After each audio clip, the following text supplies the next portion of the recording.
Bueno, muy buenas tardes a todos y gracias por conectarse. En primer lugar, gracias a Carlos por haberme invitado a esta conferencia del ciclo del 2023, la conferencia de apertura. Para mí, Carlos siempre ha sido una persona que tiene un valor increíble por su energía y siempre ha cooperado conmigo y con todos nosotros en esta labor académica, que a veces es un poco difícil.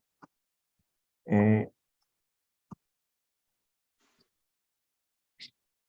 quería enseñar una foto del baúl de los recuerdos. Esta foto fue tomada en Ciudad México en el año 2018 durante la convención de ALAT que tuvo lugar en ese momento. Ahí está Carlos, yo no sé de qué se reía, aquí estoy yo. El doctor Cohen, Mark Cohen, que era presidente de ALAT en el momento, Andy Bierhaus, Sanjeev Bala y Jordi Broncano. La verdad que la pasamos muy bien en esa convención y yo estoy seguro que la convención de este año en Punta Cana va a quedar mejor todavía bajo la organización de Francisco Faikán. No tengo ningún conflicto de interés en el contenido de esta presentación. Los objetivos de mi charla, lo que voy a hacer es que voy a repasar un tipo de cáncer de pulmón que yo encuentro que es muy interesante y en cierta forma desafiante para los radiólogos. Y les voy a dar algunos de los detalles de este tipo de cáncer que lo hacen difícil muchas veces de diagnosticar. Les voy a enseñar distintas formas de presentación, algunos de los escollos y las lesiones que uno va aprendiendo. Les quiero enseñar estas líneas del doctor Walton Lillehei. Walton Lillehei fue para mí el cirujano cardíaco más eminente de todos los tiempos. Él estaba en la Universidad de Minnesota. Él fue el que empezó a hacer la cirugía de corazón abierto y muchas de las técnicas que se utilizan fueron unas que él desarrolló en los años 60. Y él decía que nuestra experiencia, nuestra sabiduría viene de nuestra experiencia y nuestra experiencia viene de nuestros errores. Muchas veces no queremos admitir cuando nos equivocamos. Yo creo que lo mejor es mirar en retrospecto y vemos una situación que nos confundimos, lo manejamos mal, y entonces ver cuáles son las cosas que aprendimos de esos errores. Así es que yo les voy a enseñar unas cuantas situaciones en que yo personalmente cometí errores, a ver si todos podemos aprender de ellos. Les voy a enseñar un caso, uno de los naufragios que yo tuve. Aquí tenemos un paciente de 57 años, hombre, que se presenta al hospital con un cuadro de hipertensión. Se le hace una radiografía de tórax. Aquí en el topograma estamos viendo que en la radiografía descubrimos que el paciente tenía un nódulo, una masa en el lóbulo superior izquierdo.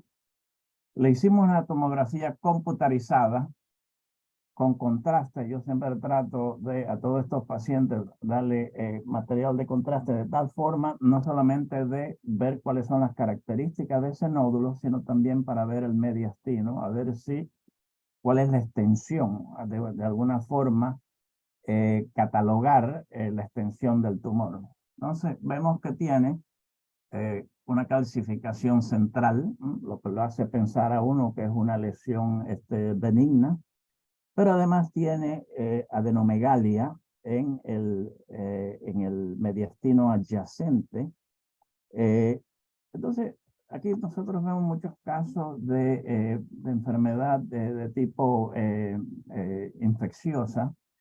Y entonces, esto pensamos, ustedes a lo mejor piensan en tuberculosis, nosotros aquí pensamos, pues mire, pues debe ser un problema de tipo infeccioso, tipo benigno.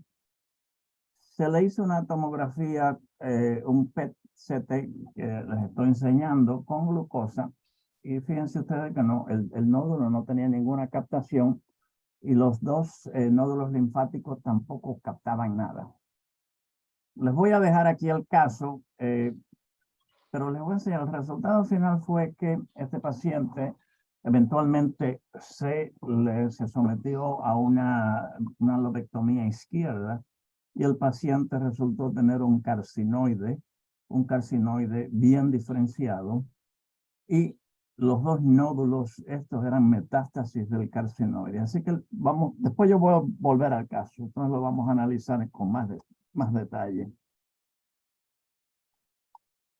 Si nosotros miramos el cáncer de pulmón, en cuanto a la incidencia y la mortalidad de este cáncer, en Estados Unidos en el 2021 se diagnosticaron casi 250,000 de casos, y lo que representa aproximadamente el 12% de todos los cánceres.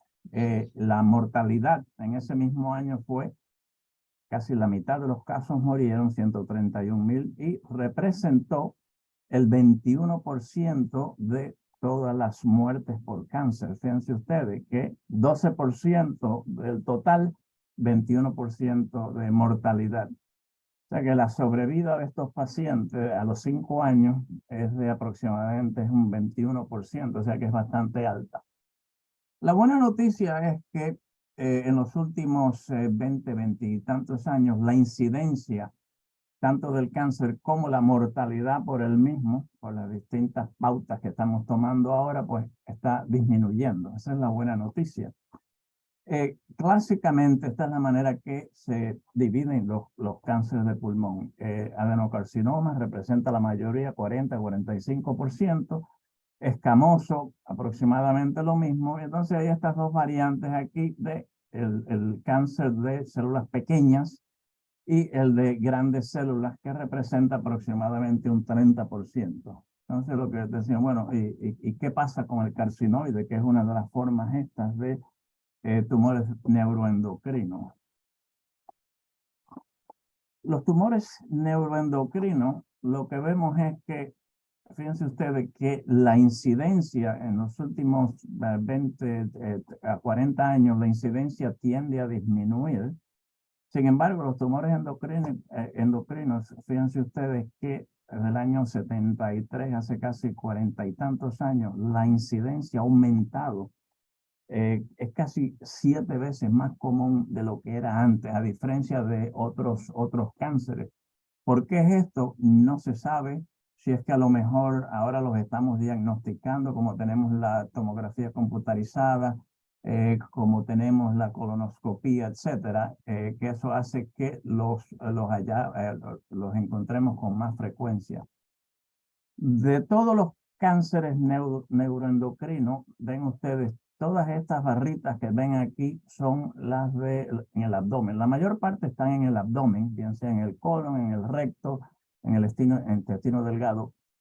Todos han ido también en aumento, pero fíjense ustedes que en el caso del pulmón, el tumor endocrino del pulmón, fíjense que la incidencia per se es mucho mayor si la comparamos con algunos de los otros órganos dentro de la cavidad abdominal. O sea que lo vamos a ver con menos frecuencia que en el abdomen, pero con más frecuencia que otros órganos.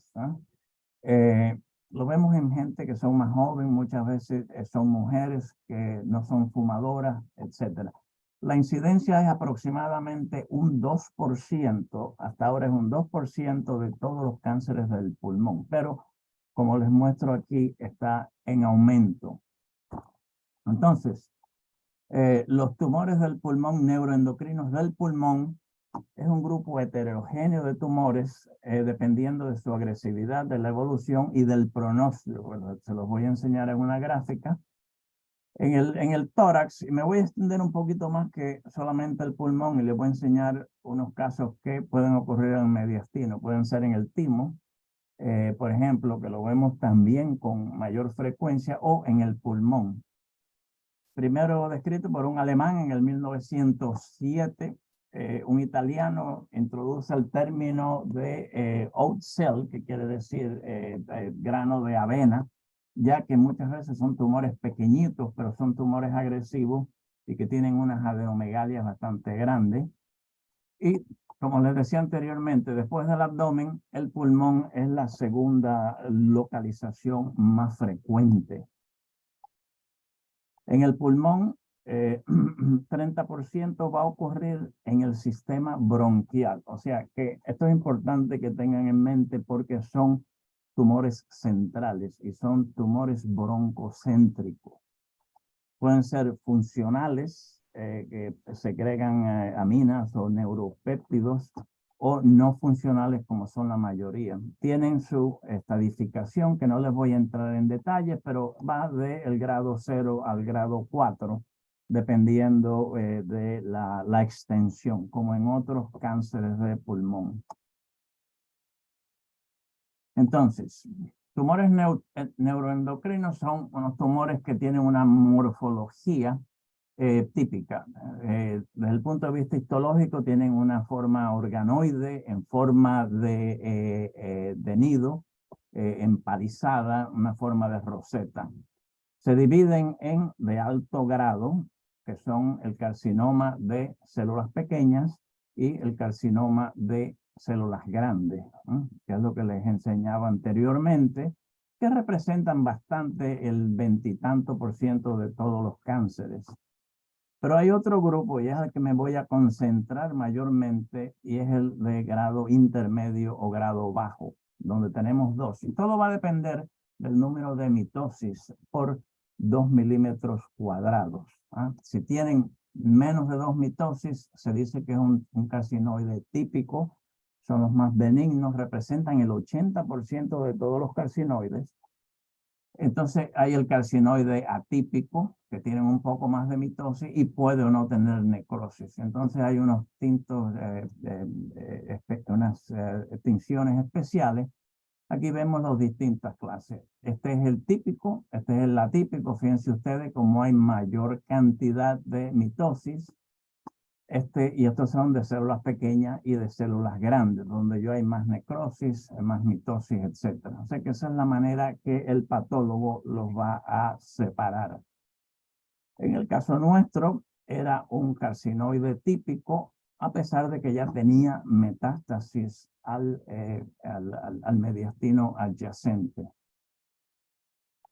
Tumores, el tumor de células grandes, el término en inglés es large cell, células grandes. Como les decían, tiene más mitosis y representa, desde el punto de vista de la imagen, es muy similar a las que vemos en otros tipos de cáncer. Son pacientes fumadores, son pacientes como este, enfisematosos, que tienen estas masas. Este paciente tiene una en el opérculo, en el lóbulo superior derecho, y fíjense ustedes cómo tiene avidez al PET. Y en la histología vemos que tiene muchas mitosis. Es un tumor de células grandes. No porque se llama un tumor de grandes células quiere decir necesariamente que sea grande como el anterior, dependiendo de cuándo lo atajamos. Aquí tenemos otro caso. Fíjense ustedes que este es un nódulo pequeñito, es un poco más periférico, no tiene captación al PET, posiblemente debido a que el tamaño es pequeño, y fíjense que tiene las características histológicas clásicas. El otro que lo vamos a ver con más frecuencia es lo que se llama el tumor de células pequeñas, el tumor ese de semilla de avena. Y este es un tumor que el tumor primario por lo general tiende a ser pequeño. Muchas veces no lo vamos a ver. Lo que sí vemos es una adenopatía bastante voluptuosa, como en este caso. Ven ustedes que tiene invasión del mediastino, adenopatías. Es un paciente que además tiene metástasis, o sea que es casi siempre cuando lo diagnosticamos es una enfermedad sistémica. Y es una enfermedad que a principio va a responder a la quimioterapia, pero que tiende a recidivar. La otra característica es que tiende a extenderse a lo largo de las ramas bronquiales. Fíjense ustedes, todo este tumor que está invadiendo la parte central del pulmón. Aquí tenemos otro, este es grado 4B, el grado más avanzado, donde se ha ha llegado, se ha extendido al lado opuesto, así como a otros órganos. Adenomegalia bastante grande, como vemos en este caso, alrededor de la arteria pulmonar. Fíjense ustedes que el paciente tiene metástasis en el páncreas, metástasis en el hígado, y o sea que es bastante extenso y, como les decía, es el grado 4B. A veces vemos el tumor de células pequeñas, pero que tiende a extenderse, como les decía anteriormente, a lo largo del tracto bronquial, como en este caso. Este paciente se presenta con tos y tenía un colapso del lóbulo inferior derecho. Fíjense ustedes que está completamente colapsado y los bronquios están llenos de secreciones, ¿no?, debido a la obstrucción.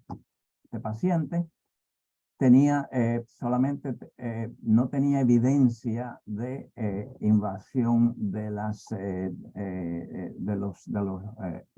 nódulos linfáticos, ¿eh? Sencillamente estaba localizado a lo largo de el tramo pulmonar, que es lo que le enseñaba en esta otra diapositiva. O sea que eso es lo que vamos a ver. Aquí tenemos otro. Este también se está extendiendo a lo largo del ilio izquierdo, adenopatía. Fíjense ustedes que tiene metástasis, sobre todo en los huesos. Esta es una biopsia ósea, donde tiene un carcinoma de células pequeñas, neuroendocrino, metastásico, ¿no? Clásico. Y esto es lo que vamos a ver en estos casos. Pero bueno, vamos a dejar eso de lado. Y como les decía, yo me quiero concentrar ahora en las formas más benignas, ¿eh? O sea, el grado intermedio o bajo.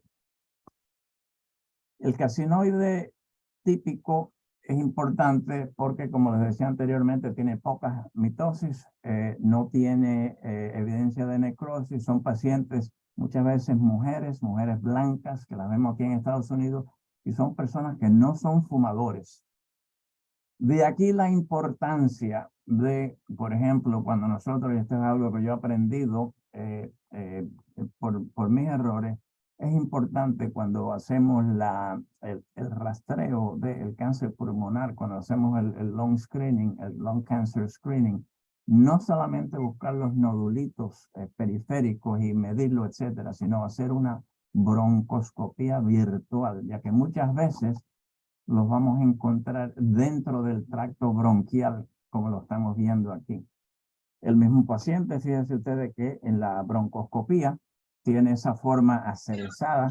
Muchas veces son tumores que tienen un pedículo, tienen esa forma rojiza.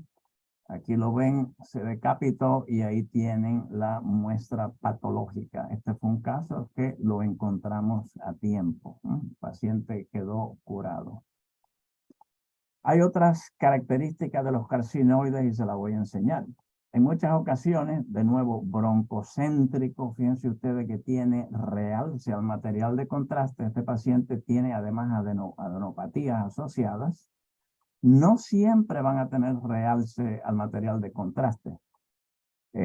Otras veces lo que vamos a ver son calcificaciones. Y esto es importantísimo porque fíjense lo mucho que se parece esto a un amartoma.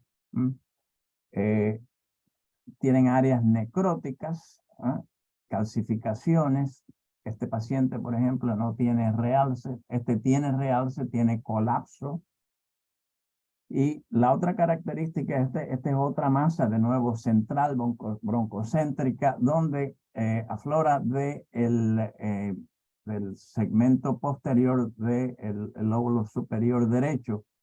Pero fíjense ustedes que el paciente tiene atrapamiento aéreo. Esta es otra cosa que vamos a buscar, atrapamiento aéreo. Y les voy a enseñar situaciones de que eso creó confusión.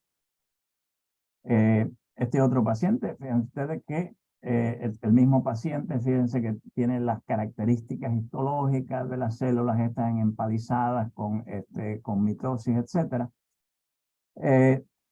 Fíjense lo que dice el patólogo, y quiero que presten atención. Tenía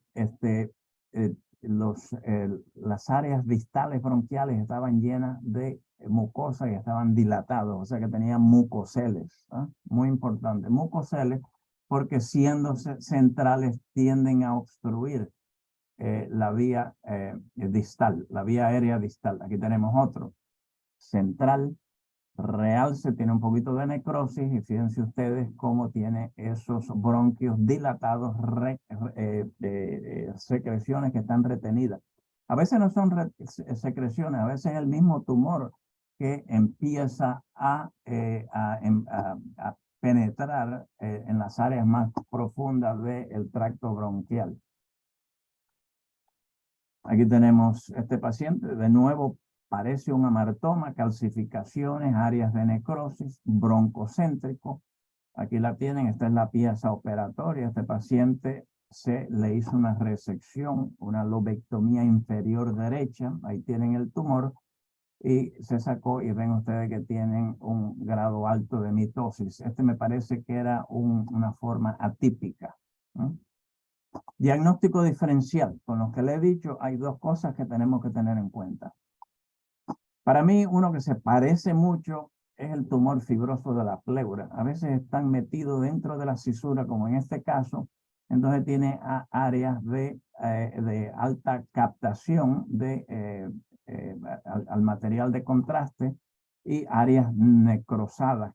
Entonces este es el tumor benigno fibroso de la pleura que puede semejar, pero sobre todo al amartoma. Este es un amartoma. Fíjense lo mucho que se parece a el carcinoide que les había enseñado anteriormente. Yo antes veía esto cuando era más joven y decía, es un amartoma, tiene calcio, no hay que hacerle nada más. Ya he aprendido que a menos que la masa tenga grasa, grasa bona fide, que tenemos que ponerle un marcador y estar seguro de que es tejido graso, no podemos decir que es un amartoma. Son pacientes que hay que hacerle algún tipo de biopsia, hacerle una broncoscopía, etcétera, ya que se parecen mucho, ¿no? La necrosis puede aparentar ser grasa, pero a menos que le medimos la atenuación, no podemos hacer el diagnóstico final. A veces, este es otro carcinoide, fíjense ustedes, a veces lo que sucede, como les decía, que se va a extender hacia las partes más profundas, parece un salchichón, donde hay áreas de realce al material de contraste, hay áreas necróticas, pero no está invadiendo fuera del bronquio, se está extendiendo de una manera broncocéntrica. Esto no son secreciones, este es tumor dentro del lumen bronquial. Este fue otro caso interesante, también otro error. Este paciente se presentó con un nódulo en el pulmón derecho. Fíjense ustedes que tenía unas áreas que parecían mucoceles, unos nódulos periféricos, satélites, tenía forma de salchichón y estaba rodeado de un área de hiperlucencia. El radiólogo que lo leyó antes de mí pensó que esto era una atresia bronquial. Me tocó a mí después seguirlo los 6 meses y yo dije, pues sí, es una atresia bronquial. Vamos a seguirlo en 6 meses, un año, no me recuerdo. Cuando el paciente vuelve, fíjense ustedes cómo hay más insuflación. Fíjense ustedes cómo tiene esa forma de salchicha. Pero noten que aquí había un ganglio linfático que ya ha empezado a crecer. O sea, este resultó ser un tumor neuroendocrino con metástasis en un T2N1, la forma N1. Y como lo decía, lo que nos engañó fue el hecho de que había esa hiperlucencia alrededor de la lección. Que lo que estamos viendo, sin embargo, no son otra cosa que o bien secreciones, como en este otro caso que les enseñó anteriormente, o secreciones o tumor que está invadiendo la trama bronquial distal. Este es el caso que le acabo de enseñar. Fíjense la diferencia. Este es un paciente que tiene una atresia bronquial. Atresia bronquial, dilatación, tiene mucocele, muy parecido a este, y tiene hiperlucencia periférica, ¿eh? Que bien sea porque el paciente tenga enfisema o en estos casos podemos tener también que hay hiperlucencia alrededor. Acuérdense que son tumores que están metidos dentro del bronquio y entonces lo que hacen es que lo van a tapar y entonces va a ocurrir la hiperlucencia, más o menos lo que está ocurriendo en la atresia bronquial. Muy importante. Entonces, vamos a regresar al paciente que les enseñaba anteriormente. El paciente de 57 años llega, tiene ese nódulo. Yo pensé que tenía una calcificación central, tenía esa adenopatía. El PET con glucosa era completamente normal. Entonces, lo que quiero que vean con esto esta es la aparente calcificación, pero esto es algo que es importante hacer, mirar los nódulos en distintos planos. Fíjense ustedes, cuando en el plano coronal lo que parecía ser una calcificación no es otra cosa que un vaso sanguíneo. Y lo que estamos viendo aquí tiene una forma oblongada, una forma cilíndrica, no es otra cosa que el bronquio que está adyacente a la arteria. Y fíjense ustedes que es un tumor que se está extendiendo a lo largo de este bronquio. Se parece mucho a lo que les decía anteriormente, donde el tumor va a penetrar el lumen bronquial y se va a extender distal en el lumen bronquial. Muy importante. O sea que no era tal calcificación, era sencillamente lo que estaba viendo era un vaso sanguíneo. El paciente se le hizo, recuérdense que tenía el PET normal, se le hizo un PET con gallium dotatate, que es lo que se está utilizando en esto, ya que se utiliza para localización de los receptores de somatostatina.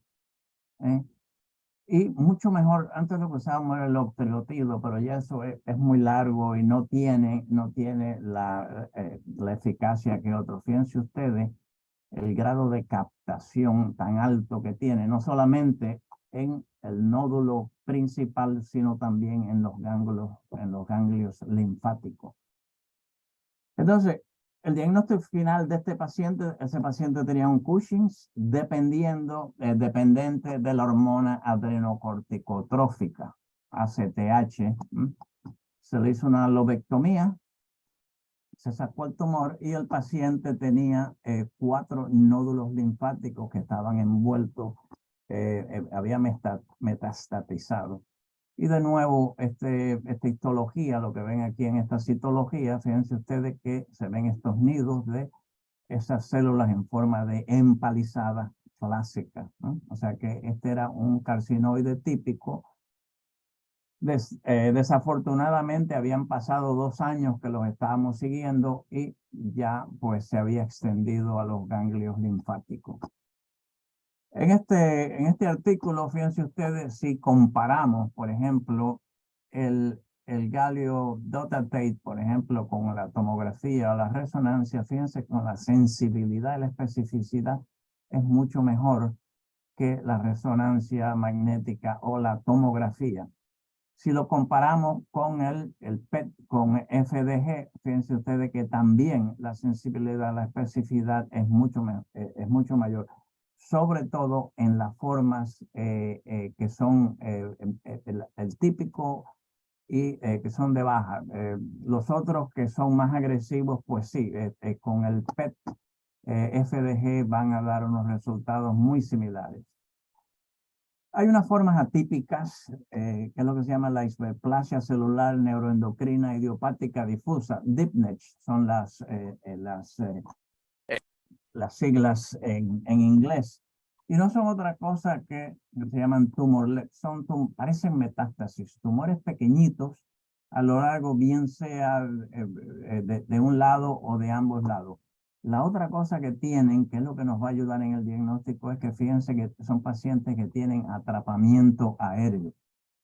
Así que múltiples tumores pequeños a lo largo del pulmón con atrapamiento aéreo es una de las cosas que tienen que pensar. Sarcoidosis nosotros lo vemos de vez en cuando que puede ser similar, pero ese es el diagnóstico diferencial. Y estos son los tumorlets que obstruyen la vía aérea y le van a dar esas áreas de hiperinsuflación. Aquí tenemos otro. Este tiene 1, 2, 3, 4. Pero si se fijan con mayor detalles, noten ustedes que hay cientos de tumores pequeñitos. Son formas que son de crecimiento lento. Tenemos varias que los estamos siguiendo durante años, ya que no hay gran cosa que se le pueda hacer a estos pacientes. Y esto es lo que se llaman los tumorlets. Tumorlets yo creo que es cuando son menos de 5 milímetros de tamaño. Aquí tenemos otro paciente. Fíjense ustedes, son tumores muy pequeñitos, atrapamiento aéreo, que lo resaltamos uno un poquito mejor en el Minimic. Y aquí los ven. Muchos tumores pequeñitos, nódulos pequeñitos con hiperinsuflación, deep niche. Entonces, tumores neuroendocrinos del pulmón. Entonces, vamos a resumir lo que vamos a ver. Desde el punto de vista demográfico, los pacientes, el carcinoide típico y el atípico son pacientes más jóvenes. Lo vemos con frecuencia en mujeres, tienen menos mitosis, son pacientes que no son fumadores, a diferencia de células grandes y de células pequeñas, las formas más avanzadas, que son pacientes mayores y son pacientes que son fumadores empedernidos. En cuanto a el FDG, el PET, fíjense ustedes que la captación en el atípico es bastante baja y sin embargo es alta, se puede utilizar en las otras formas más agresivas. Aquí es donde tenemos que pensar en hacer el PET dotatate. En cuanto a las calcificaciones, etcétera, fíjense ustedes que el 30% de los pacientes pueden tener áreas de calcificación o de osificación, lo cual no vamos a ver con tanta frecuencia en las otras formas más agresivas. Este es un caso que vi la semana pasada y quería compartirlo con ustedes. Este es un paciente que tenía esta masa aquí, esta adenomegalia. Se le hizo el PET, noten ustedes, contiene gran captación, tenía un poquito aquí. El paciente se le hizo una neumonectomía derecha y se diagnosticó como tenía tumor neuroendocrino, metástasis al ilio. Sin embargo, por los muchos cortes que le dieron, no pudieron encontrar el primario. Aquí el patólogo habla de que ve algo que piensa que es un tumor trombotumoral, que es lo que estamos viendo aquí, pero ellos nunca estuvieron seguros de que habían identificado el tumor primario. Por eso se llama tumores de células pequeñas. 4 cosas a recordar. Hacer la broncoscopía virtual, ya que como les he enseñado son tumores broncocéntricos. Cuidado con las calcificaciones. No confundirla como yo la confundí esta con un vaso central y no confundirlo tampoco con un amartoma. Considerar cuando sospechamos que es un tumor de neuroendocrino, hacer el PET con dotatate, con gallium dotatate en lugar de con glucosa, y recordar o vamos a buscar cambios obstructivos por la obstrucción. Y acuérdense que son pacientes que están rodeados, pueden tener un área de hiperinsuflación que se va a semejar a una atresia bronquial. Eso de los tumores neuroendocrinos del pulmón. Hay 2 localizaciones en el mediastino que tenemos que tener en cuenta. Y son tumores neuroendocrinos. Uno de ellos es el paraganglioma. Tumores raros, pacientes de edad media.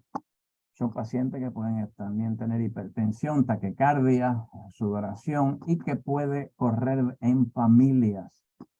a veces pueden ser parte de la neoplasia endocrina múltiple de tipo 2 o neurofibromatosis. También se han asociado al síndrome de von Hippel-Lindau.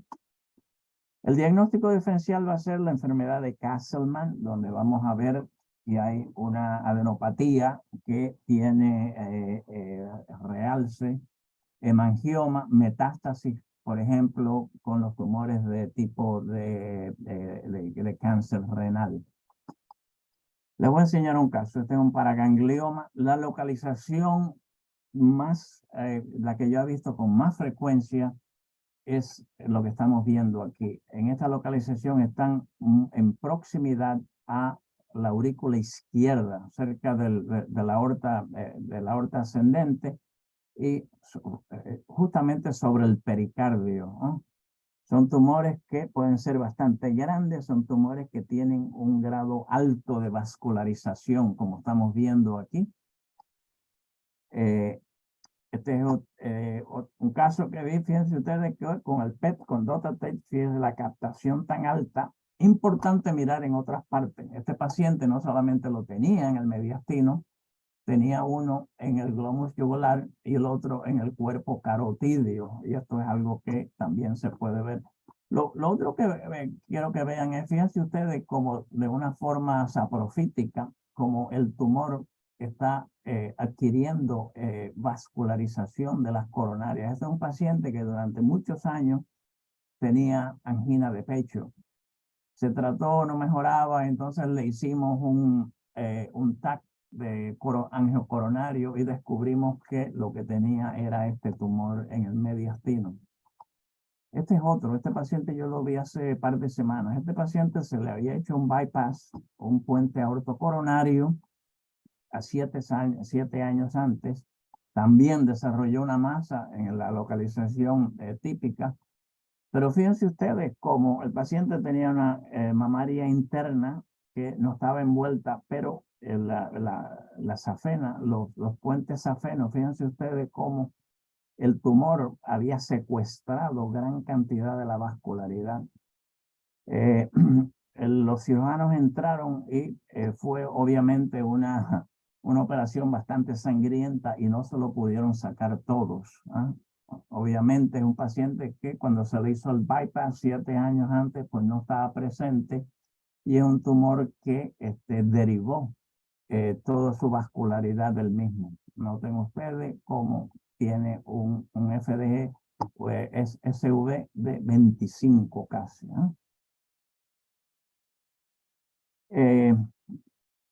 También para gangliomas y feocromocitomas, fíjense ustedes cómo se puede utilizar tanto el FDG como el gallium dotatate.